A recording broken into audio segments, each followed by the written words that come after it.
감사합니다. 예배 나오신 우리 성도님 한 분 한 분을 주님의 이름으로 축복합니다. 서로 인사 나누겠습니다. 네, 잘 오셨습니다.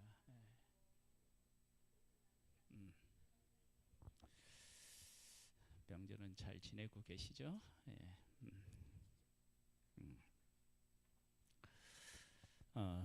지금 우리 청년들 만남의 시간을 갖고 있습니다. 여러분들을 위해서 기도해 주시면 감사하겠고, 오늘은 설 명절로 오후 예배는 없습니다. 가족들과 함께 보내시면 되겠습니다. 그리고 우리 찬양 집회는 3월 둘째 주 11일 날 그 10일 날 찬양 집회가 오후에 있습니다. 여러분들이 기도하시고 그날은 다른 약속 잡지 마시고 함께 동참해 주시면 감사하겠습니다.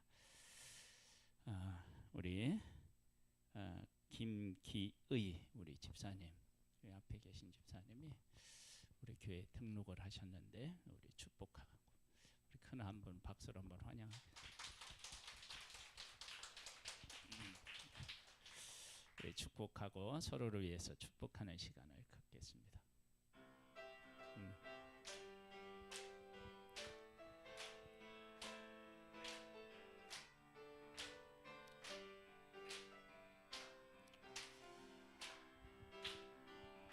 아주 먼 옛날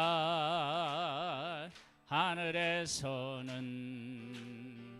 당신을 향한 계획이 있었죠. 하나님께서 바라보시며 좋았더라고 말씀하셨네. 이 세상 그 무엇보다 귀하게 나의 손으로 창조하였노라.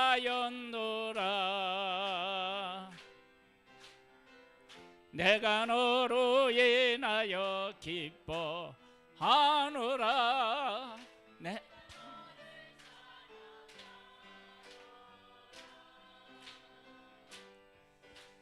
사랑해요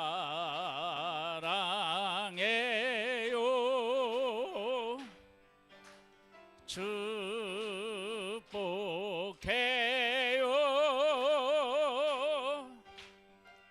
당신의 마음에 우리의 사랑을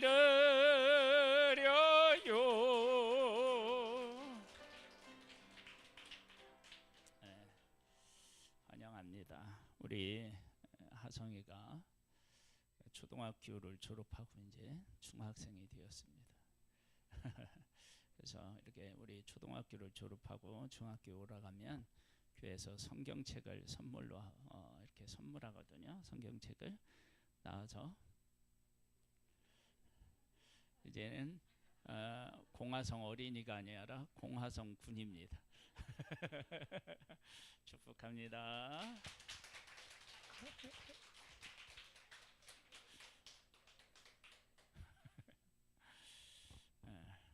모습도 아빠 닮고 성격도 아빠 닮은 것 같아요. 네, 우리 감사의 시간을 갖겠습니다.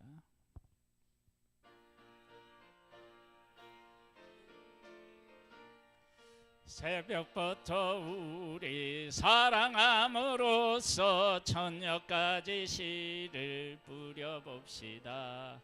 열매 차차이고 곡식 거둘 때에 기쁨으로 단을 거두리로다. 거두리로다 거두리로다 기쁨으로 단을 거두리로다. 거두리로다 거두리로다 기쁨으로 단을 거두리로다.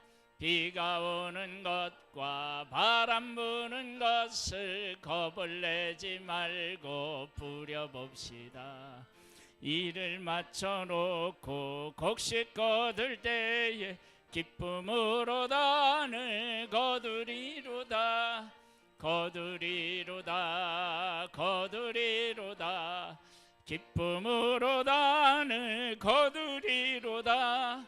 거두리로다 거두리로다 기쁨으로다 늘 거두리로다 씨를 뿌릴 때에 나지 아니할까 염려하며 심히 애탈지라도 나중 예수께서 칭찬하시리니 기쁨으로다 늘 거두리로다 거두리로다 거두리로다 기쁨으로다 늘 거두리로다 거두리로다 거두리로다 기쁨으로다 늘 거두리로다 아멘.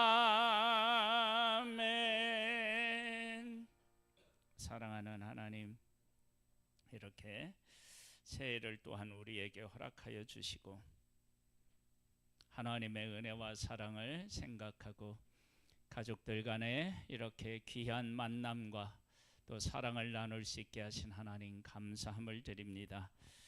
예배 드리면서 하나님의 은혜에 감사해서 귀한 예물을 주 앞에 올려드립니다. 예물을 받아주시고 우리의 평생에 하나님의 뜻을 깨달아 알고 그 뜻에 순종하는 복된 우리들 되기를 소망합니다. 한 사람 한 사람이 하나님을 만나는 복된 시간으로 은혜를 베풀어 주옵소서. 아멘. 예수님의 이름으로 기도드립니다. 아멘. 말씀을 보겠습니다. 사도행전 15장 말씀.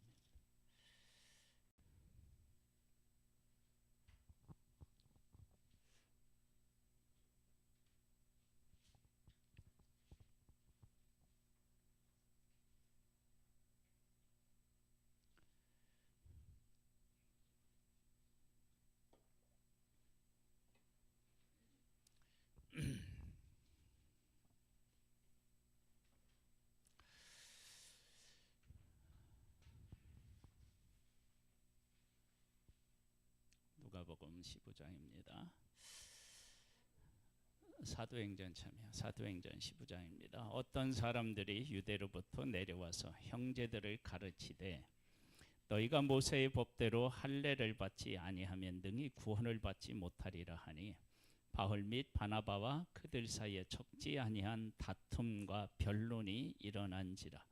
여기서 다툼과 변론이 일어났대요. 우리 말로 쉽게 그냥 한 단어로 표현하면 뭐예요?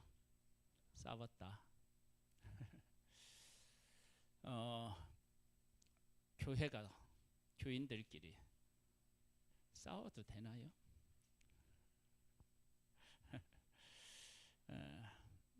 싸우지 말아야 되나요? 싸울 수 있나요?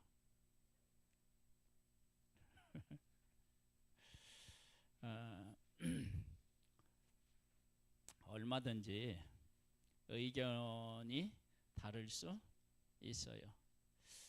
그걸 표현하는 데 있어서 과격하게 표현하느냐 아니면 예의를 갖추고 표현하느냐 뭐 그런 차이가 있겠지만 유대인들 입장에서 보면 충분히 이해가 됩니다. 왜 그러느냐 그러면 할례는요 언제 시작됐죠? 아브라함 때부터 시작됐어요. 그러니까 율법을 받기 이전부터 할례는 행해졌다고요. 그리고 이스라엘 백성 남자면 누구라도 다 할례를 받아야 됐습니다. 그런데 교회가 세워지고 난 후에 할례를 받지 않고도 하나님의 약속으로 들어오는 사람들이 자꾸 생기는 거예요. 그런데 그것이 유대인들에게 있어서는 불편해요. 왜? 자기들은 그게 익숙하잖아요. 네? 하나님의 백성이 되려면 할례를 행해야 되고 하나님의 사람으로 부름을 받았다 그러면 할례를 누구나 행해야 되는데 왜 안 하느냐고. 얼마든지 할 수도 있는데 왜 안 하느냐고. 이제 이런 문제가 교회적으로 정말로 이게 문제가 되기 시작했어요. 이 문제가 가지고 이야기를 하는데 정말로 서로가 그 뜻을 굽히지를 않는 거예요. 그런 뜻을 굽히지 않았는데 어떻게 되었느냐? 그 다음 볼까요? 일어난지라 형제들이 이 문제에 대하여 바울과 바나바 및 그 중에 몇 사람을 예루살렘에 있는 사도와 장로들에게 보내기로 작정하니라. 예루살렘으로 보내기로 작정했다는 이것이 아주 의미가 있습니다. 왜 의미가 있느냐? 예루살렘에 사람들을 보내서 예루살렘에서 어떤 결론이 나게 되면 그 결론을 수용하겠다라고 하는 뜻이 있죠. 그러니까 사람을 예루살렘에 보냈는데 예루살렘에 보내는 이유가 뭐냐면 예루살렘에서 이 문제를 가지고 토의를 한 후에 결론을 내리면 그 뜻을 따르겠다라고 하는 의미에서 보내는 것이겠죠. 만약에 그런 그 뜻이 아니었다면 사람들을 별도로 해서 보낼 필요가 없죠. 자기들끼리 지지고 볶고해서 어떤 결론을 내리면 되는데 예루살렘에 보낸다는 것은 그곳에서 내린 결론에 대해서 수용하겠다. 그러면 이것을 다른 말로 얘기하면 교회의 권위를 인정하겠다라고 하는 의미를 가지고 있습니다. 교회의 권위를 인정하겠다. 그러면 교회의 권위를 인정하겠다라고 하는 것을 한 걸음 더 나아가면요. 교회는 누가 세웠느냐? 예수 그리스도로 세워졌습니다. 그러니까 예수 그리스도로 교회가 세워진 이 교회를 나의 생각과 나의 뜻에 의하여서 생각하지 않고 예수 그리스도가 세운 교회를 인정하겠다라고 하는 의미를 담고 있습니다. 우리가 교회 내에서 진리라고 여겨지는 것, 그것이 시간에 따라서 우리가 알고 있었던 것이 전부가 아니라고 하는 사실을 깨닫는 때가 있습니다. 예수님이 오시기 전에 유대인들에게 있어서 할례는 뭐예요? 반드시 해야만 하는 일이었어요. 받지 않으면 안 돼요. 반드시 받아야 돼요. 그런데 예수님이 오시고 나서 하나님에게 속한 사람이 예전에는 유대인이었다면 이제는 그 벽이 무너져서 모든 사람이 다 하나님에게 속할 수 있는 길이 열렸다고요. 그러니까 하나님의 백성이 되는 방법도 달라진 거예요. 그런데 아직까지 그것을 깨닫지 못하고 수용할 자세가 사람들에게 제대로 안 되어 있는 거예요. 쉽게 설명하면 이렇게 설명할 수 있어요.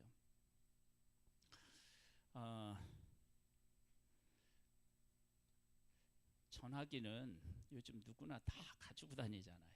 그렇죠? 네, 가지고 다녀. 그런데 어떤 사람에게는 다양한 기능이 그게 잘 활용하면 좋은데 다양한 기능 때문에 핸드폰을 제대로 쓸 수가 없어서 아주 단순한 기능으로 해서 요즘에는 어떤 폰이 나와요?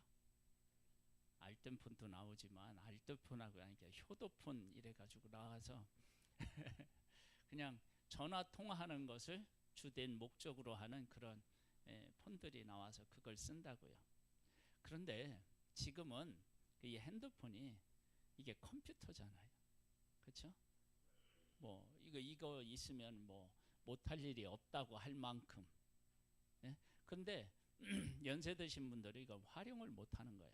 새로운 시대가 왔는데 그걸 활용을 못해요. 예수 그리스도라고 하는 예수 그리스도가에서 십자가에서 죽으심으로 새로운 시대가 되었는데 그 새로운 시대가 온 것들을 제대로 알지도 못하고 그걸 활용하지도 못하는 그런 유대인들이 있었던 거예요. 그런데 이 초대 교회가 가지고 있는 아주 큰 장점은요, 내 의견을 굽히지 않았어요. 그래서 다툼이 있어서 결론을 내리지 못할 만큼 자기 뜻을 굽히지 않았던 거예요. 이게 맞다. 그런 확신이 있었던 거예요. 그러지 않으면 자기들끼리 치고받고 하면서 결론을 내렸을 때는 못 내렸다고요. 아무리 설명해도 받아들이지가 않는 거예요. 근데 바울과 바나바와 형제 몇 사람을 예루살렘에 보내요. 아직 결론 안 난 상태예요. 그리고 보내고 나서 그들이 이제 예루살렘 회의에서 그 문제를 논의한 다음에 결론을 내리면 내 뜻이 아닌 것이라도 내가 어떻게 해요? 받아들이겠다. 여러분, 교회 내에서 의견 충돌이 있을 수 있습니다. 그러나 교회에서 우리가 하나님이 어떻게 일하셨는지를 통해서 하나님의 뜻을 깨닫고 난 후에는 그 뜻을 어떻게 해요? 수용해야 돼요. 수용하는데 마음으로는 수용하지 않고 꿍 하고 있으면 겉으로만 어쩔 수 없이 받아들이는 식으로 하면 안 됩니다. 그러면 그 문제를 가지고 예루살렘 교회에 갔잖아요. 그럼 예루살렘 교회는 이 문제에 대한 결론을 가지고 있었느냐? 아니에요. 똑같이 그 문제를 가지고 있었어요. 여기 나와요. 한번 읽어볼까요?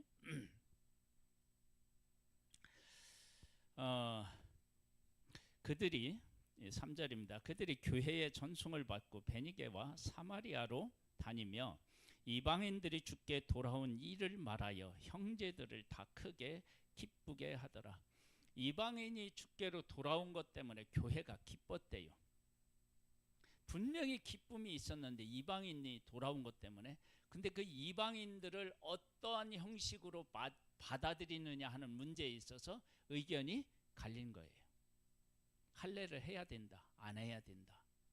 그렇게 이제 갈린 거예요. 그러니까 이방인이 교회 안으로 들어오는 건 문제가 안 되는데 할례를 행해서 절차를 밟아서 들어오게 하자. 아니다. 하나님이 이미 이방인들을 받으셨기 때문에 그런 절차가 필요치 않다. 이런 싸움이 이제 있었던 거예요. 예루살렘에 이르러 교회와 사도와 장로들에게 영접을 받고 하나님이 자기들과 함께 계셔 행하신 모든 일을 말하며 바리새파 중에 어떤 믿는 사람들이 일어나 말하되 이방인에게 할례를 행하고 모세의 율법을 지키라 명하는 것이 어떠하다고요? 마땅하다.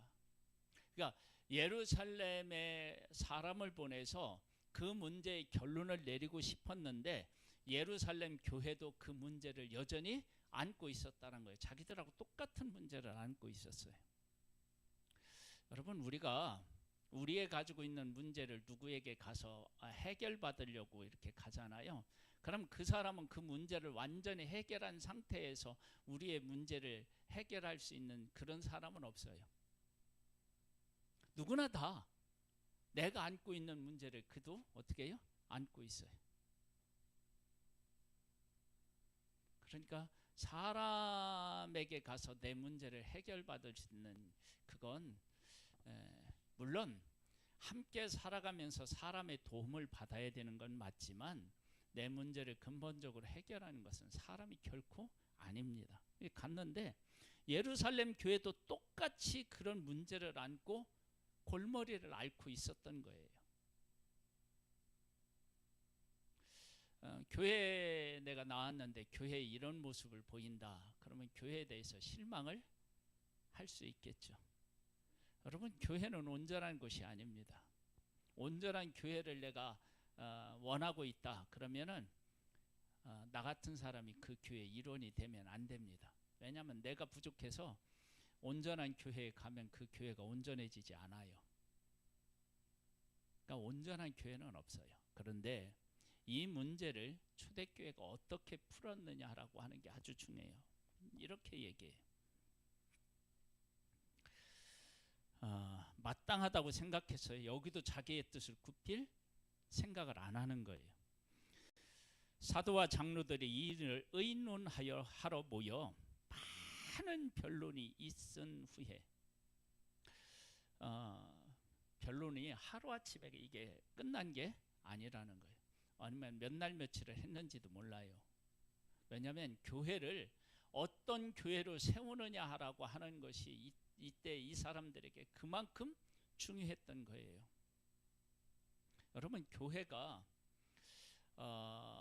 세워지는 데 있어서 많은 그런 어떤 고통, 갈등을 겪을 수 있습니다. 그런데 그런 갈등을 겪고 어떤 교회를 세워야 되는지를 바르게 세운다. 그러면 그것은요, 의미 있는 시간이 되는 거예요. 계속 볼까요?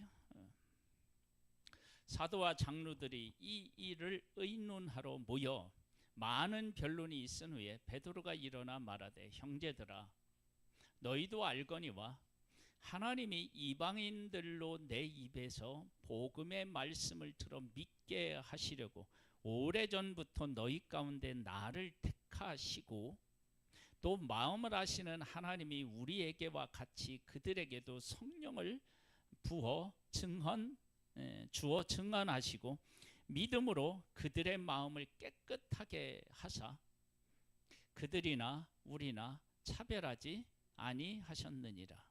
보세요. 첫 번째, 바울이 뭘 얘기하느냐? 이방인대 복음을 전하려고 누구를 세웠다고요? 자기를 세웠대요. 이방인에게 복음을 전하려고 자기를 세웠대요. 근데 바울은 누구냐면 유대인이에요. 그러면 유대인으로서 유대인의 율법을 지키면서 산 자기를 이방인에게 보냈다. 그러면 이방인이 그만큼 소중한 존재라고 하는 것을 하나님이 인정하신 거죠. 그렇죠?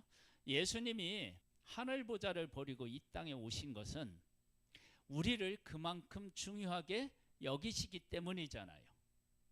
그거와 똑같은 이치로 유대인을 이방인에게 보낸다. 그런 것은 유대인처럼 이방인도 어떻게 해요? 하나님이 귀하게 여기시는 거죠.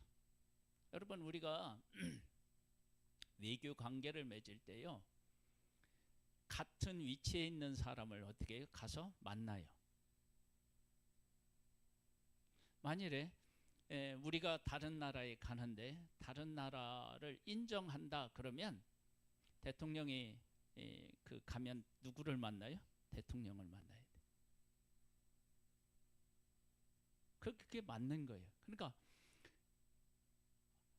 예수님이 이 땅에 오셨다는 것은 우리를, 예수님이 하나님의 아들이신데 우리가 예수님이 오셔서 우리를 구원하셔서 우리를 누구로 맞아 주셨어요? 하나님의 자녀로 맞아줬잖아요. 그만큼 우리를 소중하게 여긴다는 거예요. 그러니까 베드로가 나를 이방인에게 보냈다. 그건 이방인을 하나님은 그렇게 소중하게 여기신다. 그걸 우리가 알 수 있지 않느냐. 그 다음에 뭐라고 얘기했느냐. 하나님이 그 사실을 어떻게 또 우리에게 말씀하셨느냐. 우리가 받은 똑같은 성령을 그들에게 부어주셨다. 이거 말고 뭘로 더 설명할 수 있겠느냐.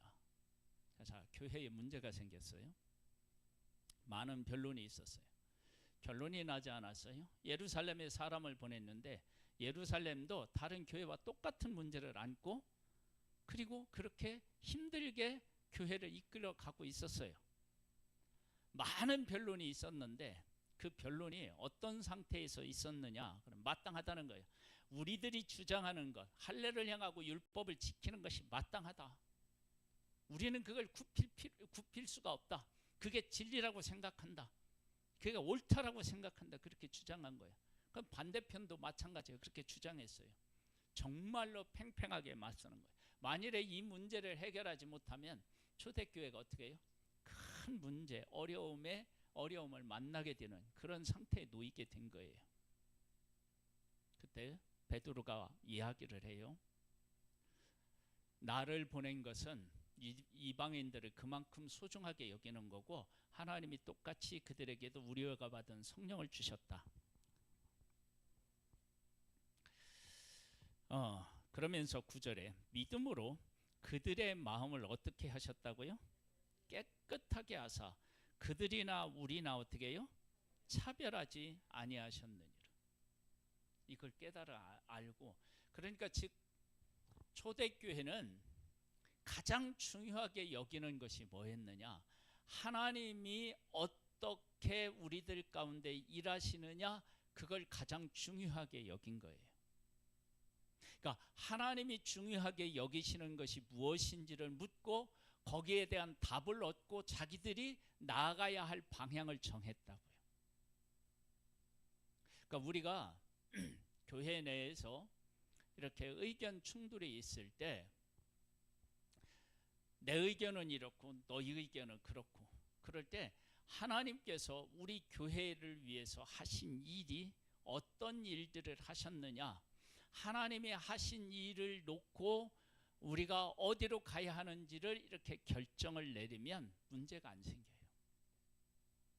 그런데 그때 항상 우리들이 이렇게 서로 이렇게 의견 충돌이 있었을 때 내가 생각하는 것은, 내가 원하는 것은, 이렇게 이제 이야기하기 시작하면 교회는 어떻게 해요?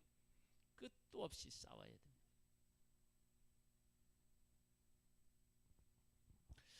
우리 인생의 문제도요, 이 원리와 똑같아요.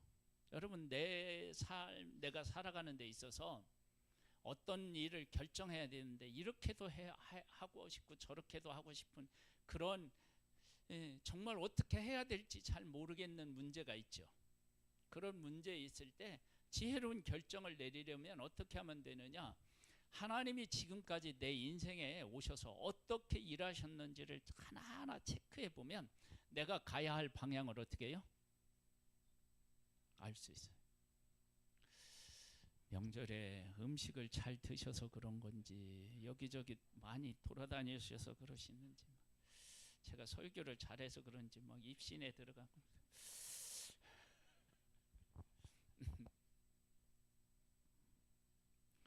이럴 때는 종이 여기 있었으면 좋겠다.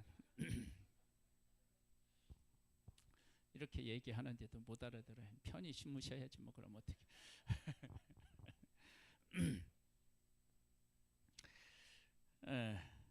자, 차별하지 않았대요. 그런데 지금 너희가 어찌하여 하나님을 시험하여 우리 조상과 우리도 능히 매지 못하던 멍에를 제자들의 목에 두려느냐.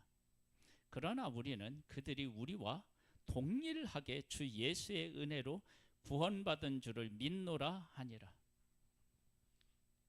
하나님이 하신 일을 이야기하고요, 나는 그것을 믿는다. 여러분, 이렇게 이야기하는 이 베드로가 만일에 하나님의 말씀대로 살지 않았고, 지금까지 살지 않았고 이방인처럼 살았고, 그리고 사람들에게 인정을 받지 못했다면 이런 얘기를 하면 어떻게 될까요? 호소력이 없겠죠. 설득력이 없었겠죠. 하나님이 어떤 한 가지 일을 결정 내릴 때요, 하나님이 그냥 하늘에서 뚝 이게 아니고요, 하나님은 우리들이 살아온 삶을 통해서 일하셔요. 그러니까 베드로가 이렇게 이야기할 때 이 말이 설득력이 있고요. 나중에 이제 바울이 유대인들에게 복음을 전하잖아요. 예수가 그리스도라는 복음을 전할 때 사람들이 할 말이 없는 거예요. 왜냐하면 그가 어떻게 율법을 생각하고 지키며 살아왔는지를 다 아니까.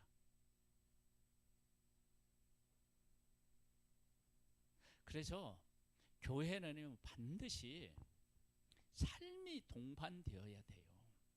삶이 말만 하는 게 아니라, 우리 인생도 마찬가지지만요, 말만 하는 사람은 그 사람이 말하는 거 들을 필요가 없어요. 정말이에요. 그러나 그 사람이 그렇게 살려고 애를 쓴 것이 있다 그러면 그 사람의 말에 가치가 있죠. 그러니까 베드로가 말씀대로 살았고요, 율법을 지키며 살았고요, 바울도 율법을 지키며 살았고 말씀대로 살았어요. 근데 그가 변해서 율법을 지키어서 의롭다함을 얻는 것이 아니라 예수 그리스도를 믿음으로 의롭다함을 얻는다, 하나님이 성령을 보내주셔서 그 일을 증언하셨다라고 이야기를 하니까 그 말이 어떻게 해요? 일리가 있고 가치가 있는 거예요. 예수 믿는 사람들에게 항상 이것이 동반되어야만, 예수 믿지 않는 사람들에게 말할 때 어떻게 해요? 설득력이 있는 거예요. 예수 믿는 사람이 말만 잘한다는 얘기를 들어서 그게 문제가 돼요.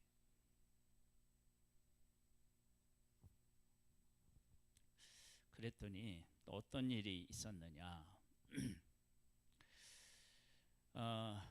멍에를 두려느냐. 그러나 우리는 그들이 우리와 동일하게 주 예수의 은혜로 구원받은 줄을 믿노라 하니라. 온 무리가 가만히 있어. 알이 없는 거예요. 가만히 있었다는 거요. 그리고 그런가 그 얘기가 맞나라고 생각도 했겠죠. 가만히 있어. 바나바와 바울을 하나님께서 자기들로 말미암아 이방인 중에서 행하신 표적과 기사에 관하여 말하는 것을 듣더라. 그런데 이 일이 여기에서만 있는 것이 아니라 멀리 떨어져 있는 이방인들에게 복음을 전했는데 그곳에서도 그런 동일한 일이 있었다. 그러면 이것은 뭐냐면은 하나님의 뜻이 분명하구나라고 하는 사실을 알 수 있는 거예요. 이런 과정들을 통해서 교회가 어떻게 나아가야 할지 방향을 정했다고요. 여러분, 교회의 방향은요, 내가 원해서 정하는 것이 아니라 하나님께서 말씀을 통해서 무엇이라고 하셨는지, 우리들 가운데 어떻게 일하셨는지, 이런 것들을 통해서 내 뜻을 접고 하나님의 뜻에 나를 굴복시키는 작업이에요. 그래야 바른 교회를 세워나갈 수가 있습니다. 우리 교회도 그래야 됩니다. 어떤 경우는요, 내가 전에 다니던 교회는 이러는데 왜 여기 교회는 이러냐고. 그럼 그 교회 다녀.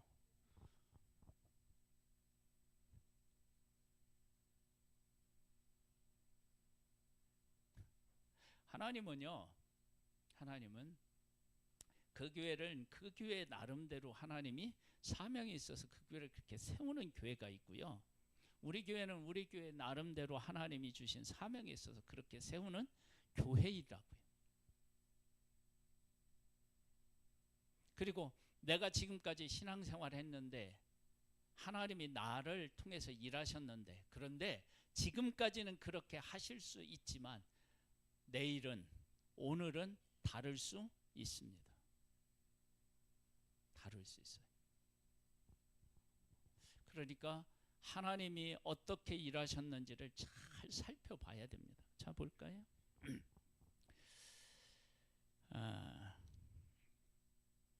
말하는 것을 듣더니 말을 마침에 야고보가 대답하여 이르되, 형제들아, 내 말을 들으라. 하나님이 처음으로 이방인 중에서 자기 이름을 위할 백성을 취하시려고 그들을 돌보신 것을 시몬이, 이제 베드로가 말한 거예요. 시몬이 말하였으니 선지자들의 말씀이 이와 일치하도다. 지금 이야기하는 일이 지금 일어난 일이 아니라 어디에서부터 있었던 일이라고요? 네. 하나님의 말씀 중에서 저는요, 역사서가 있다는 것이 저는 너무 감사해요. 어떤 경전이 있을 때 이 경전이 좋은 글, 좋은 말을 모아놓고 그래서 경전을 만들 수 있어요. 근데 성경은 좋은 말을 모아놓은 것도 있지만 성경의 많은 부분은 뭐냐면 역사 속에 일어났었던 일, 역사가 있다고요. 이게 얼마나 중요한 일인지 몰라요. 그래서 기독교는 그 뿌리가 그냥 어느 경전을 가지고 이렇게 살아야 된다, 윤리와 도덕의 문제가 아니고요. 역사 가운데 살아서 증명되어 있는 것을 토대로 해서 교회가 세워지고요. 교회가 나아가야 할 방향을 그렇게 또 정하는 거예요. 지금 여기 보세요. 이렇게 했어요. 그러면 이러한 일들을 성경을 통해서 쭉 살펴보면 얼마든지 찾아낼 수 있어요. 이스라엘 백성이 처음 시작됐을 때 누구로부터 시작돼요? 아브라함으로부터 시작하잖아요. 근데 아브라함이 성경에 보면 어떤 사람이었다고요? 아버지가 우상을 섬기는, 우상을 만들어서 파는 그 집안에서 나고 자란 사람이에요. 근데 그를 하나님의 사람으로 불렀어요.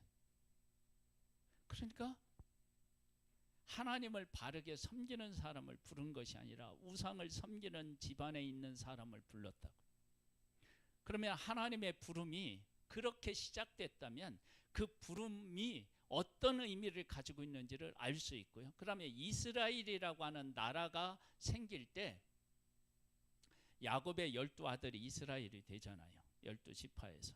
그런데 이 12아들을 낳는데 누가 나요? 레아하고 라헬을 통해서 낳는데 그들을 통해서만 낳는 게 아니라 두 여종을 통해서 낳아요. 누구죠? 비라와 실바를 통해서 낳아요. 근데 이들은 어디에냐? 유대인이 아니고 어떻게 해요? 이방 여인이에요. 그러면 이방 여인을 통해서 종을 통해서 낳은 아들들이 뭐예요? 이스라엘의 12지파에 속한다고 해요. 같이. 그러면 이런 것들이 무엇을 의미하느냐는 거예요. 하나님이 세우실 때 그래서 그런 것들이 다 그 안에 녹아져 있는 거예요. 그러니까 우리가 교회를 세우는 데 있어서 교회의 멤버, 지금 우리들이 이렇게 모이는 이 멤버들을 가만히 이렇게 살펴보면 교회가 나아가야 할 방향, 해야 할 일들이 그 안에 담겨져 있는 거예요. 그러니까 우리가 그런 사실을 잘 깨달아 알아야 돼요. 그래서 교회는 하나님이 이렇게 모이게 한 이 한 사람 한 사람의 그 사람들을 잘 살펴보면 교회가 앞으로 어떻게 해야 되는지를 알 수 있는 거예요. 뭐 얘기하면 알만한 그런 교회. 그래서 교회 이름은 말하지 않겠어요. 이제 그 목사님은 세운 목사님은 이미 이제 소천하셨어요. 다음 목사님 와서 사역하시는데 그런 얘기를 했어요. 교회에서 영어로 찬양하지 마라.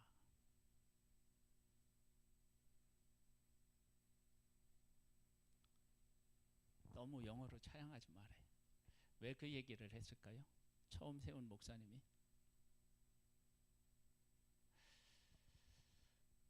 그 교회는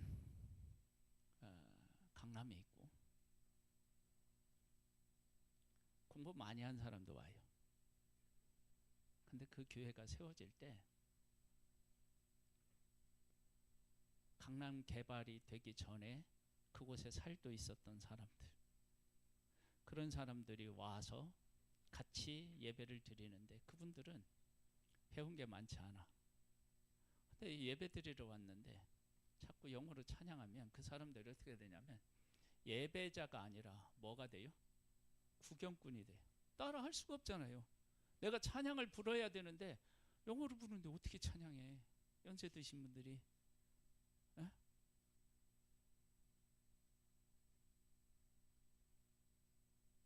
젊은 친구들끼리 모여가지고 얼마든지 영어로 찬양할 수 있어요.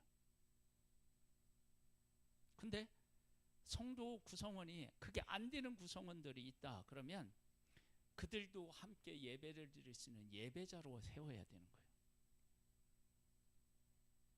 네? 새로운 찬양이 생겨서 그걸 부르는데 처음에 못 따라오는 건 그건 얼마든지 있을 수 있잖아요. 왜냐하면 배워야 되니까.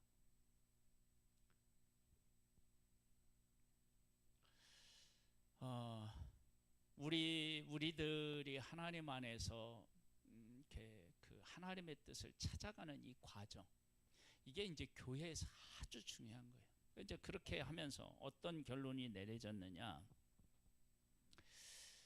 선지자 이사야 얘기한 거예요. 한번 17절 볼까요? 이는 그 남은 사람들과 내 이름으로 일컬음을 받은 모든 이방인들로 주를 찾게 하려 함이라 하셨으니, 이방인들이 어떻게 해요? 주를 찾게 하셨다. 그러니까 이스라엘 역사를 가만히 보아도요, 이방인들이 이스라엘 백성들 유대인 안으로 들어온 사람들이 많아요.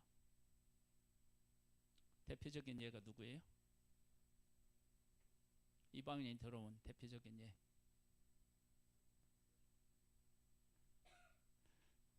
누구?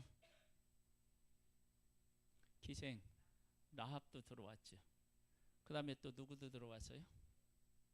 예, 룻도 들어왔죠. 그렇죠? 다 들어왔잖아요.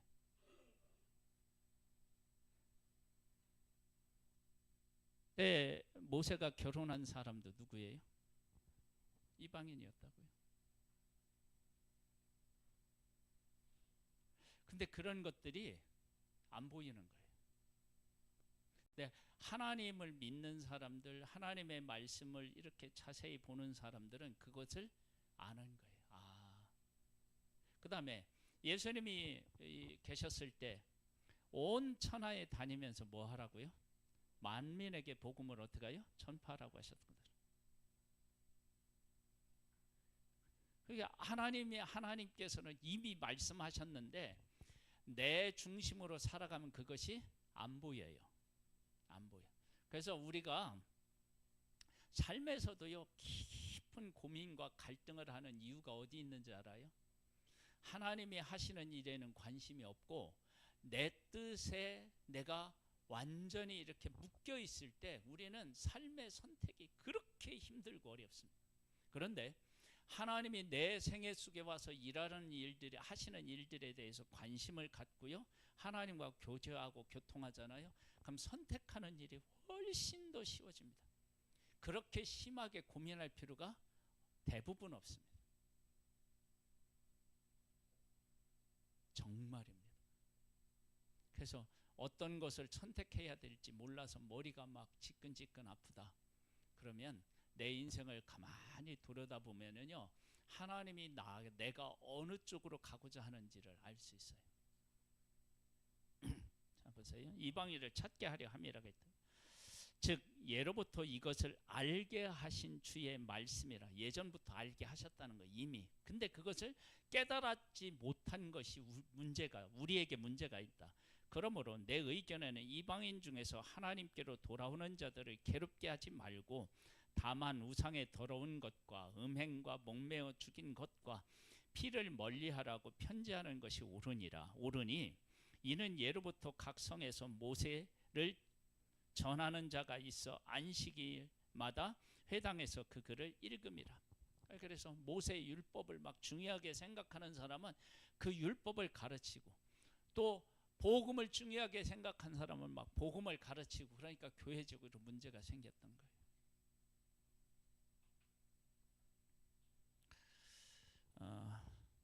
교회 내에요, 의견이 갈릴 수 있어요.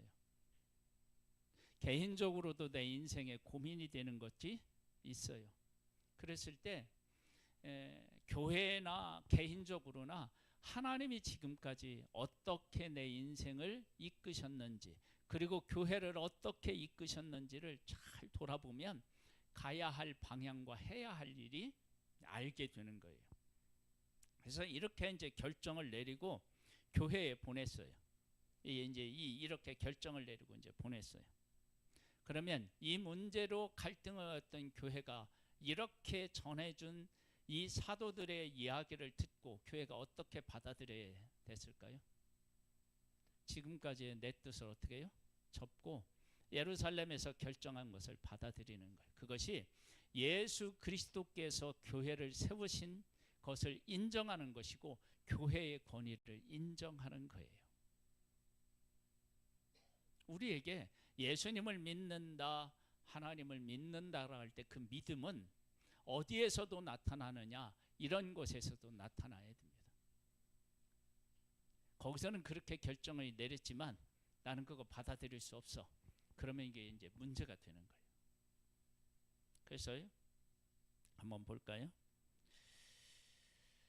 30절 말씀 한번 볼게요. 그들이 작별하고 안디옥에 내려가 무리를 모은 후에 편지를 전하니 읽고 그 위로한 말을 어떻게 했다고요? 기뻐했다. 즉 그렇게 예루살렘에서 결정을 내렸다. 할례 행하는 문제가 아니다. 다만 어떻게 하기로요? 우상의 더러운 것과 음행과 목매어 죽인 것과 피를 멀리하는 것이 좋다. 이렇게 했어요. 그랬더니 이 문제는 무엇과도 또 연관이 되냐면 이방인들은 위에서 네 가지를 얘기했는지 이 네 가지가 죄라고 하는 개념이 있었나요? 없었나요? 없었어요. 하나의 문화이면 그런 게 없어요. 그런데 복음 안에 들어오면서 그것이 하나님이 원치 않으시라는 것을 깨달아 알고 그걸 어떻게 해요? 하지 않는 거예요. 여러분 이게 쉬운 게 아닙니다. 문화에 젖어 있는 나의 삶을 바꿔서 복음 안에 세우는 일이 쉽지 않은 거예요. 그런데 그렇게 하기로 결단을 내리고 기뻐하는 거예요. 내가 하나님의 사람으로서 지금까지 살아왔던 삶의 방향을 접고 하나님이 원하시는 방향으로 나 살겠다. 그리고 유대인들도 지금까지 우리들이 생각했던 삶이 아니고 예수 그리스도께서 우리에게 제시한 새로운 길, 은혜의 길을 가기로 한다. 그러면서 자기들이 율법을 지켜서 굳어졌던 것들을 내려놓고 은혜의 복음으로 살겠다고 결단을 하는 거예요. 그렇게 해서 교회가 어떻게 되냐? 하나가 되어 가는 거예요. 여러분, 그런 은혜들이 교회들마다 있기를 바라고 우리 교회도 그렇게 앞으로 이렇게 교회도 그렇게 해야 될 줄로 믿습니다. 그리고 이제 개인적으로도요, 문제가 생겼을 때 그렇게 이 방향으로 나아가야 됩니다. 네, 방향으로. 그러면은 고민될 일들이 훨씬 더 줄어들고요. 하나님이 원하시는 기뻐하는 인생을 우리가 살아낼 수 있습니다. 저는 하나님이 저를 이끄시고 인도하셨던 것들을 돌아보면 제가 가야 할 길이 그냥 보여요. 이건 뭐 자루 우루 돌아볼 것도 없어요. 아, 이 길을 가라고 하시는구나. 그게 보여요, 그냥. 그래서 저는 제가 이제 우리 그 예심에 가고 이러면서 제가 이제 느끼는 게 뭐냐면, 아이고, 목사님, 사모님들이요, 여기저기 얼마나 막 돌아다니는지를 모르겠어요. 근데 저는 갈 필요가 없어요. 왜냐하면 하나님이 저에게 주시고 저한테 하라고 하시는 것은 그렇게 가서 얻는 게 아니고요.